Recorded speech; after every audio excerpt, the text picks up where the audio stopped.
Thank you, Senator Capito, and welcome to the NIH team.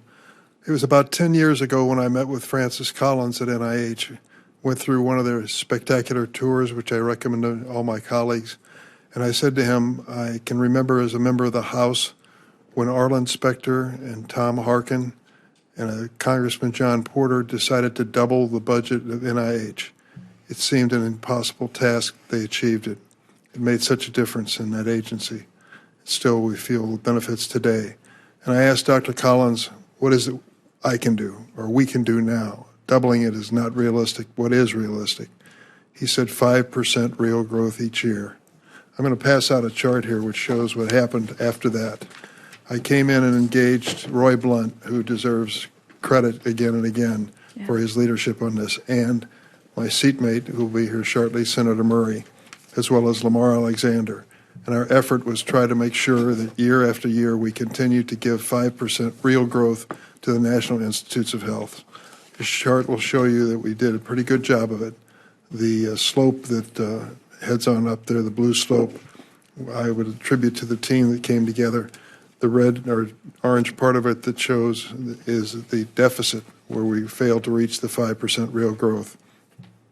I would just say two things. I commend to my colleagues the theory that this is national security. This is national defense. Ask the American people if it's worthy of their tax dollars. I'm not going to take a penny away from the Pentagon, but for God's sake, NIH is doing things which are going to save as many lives as anybody at work in the Pentagon, maybe more. So I encourage the creation of a new team. Senator Capito, you sound like, from your questions, you're deep into this subject, and that's a good thing. So I hope in the memory of Roy Blunt that you'll join the effort as we move forward. And I invite others to be part of it. And again, we count on Senator Murray now as chair of the full committee to move in that direction.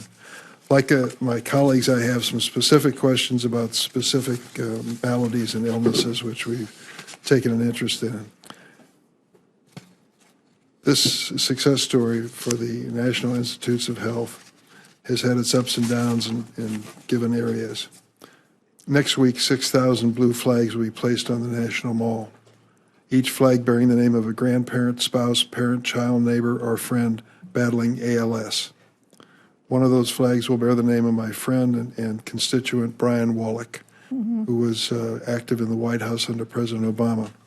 His wife, Sandra Abravaya, a true courageous individual, used to work on my staff as a press secretary.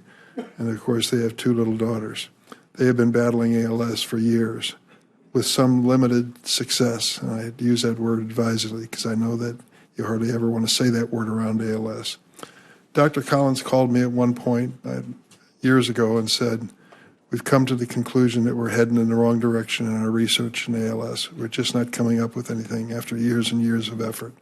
What is the status of efforts today in research on ALS?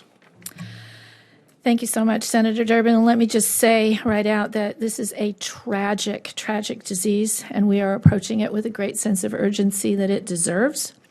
What has happened following, among other things, the Act for ALS, which has been really great for us, is a collaboration between NIH researchers and the people affected by this terrible disease. They worked with us to set strategic priorities for tackling the disease, and these goals encompass diagnosis, treatment, management, prevention, and cure. We have to use that word because that is what our goal is. And we're in implementation now. Let me give you specifics of implementation. There is a very active partnership with FDA's Critical Path Initiative, expanded access program for drugs that are experimental, which is certainly critical for hope for these individuals. A new accelerating medicines partnership for ALS that is done under the Foundation for the NIH will be announced imminently.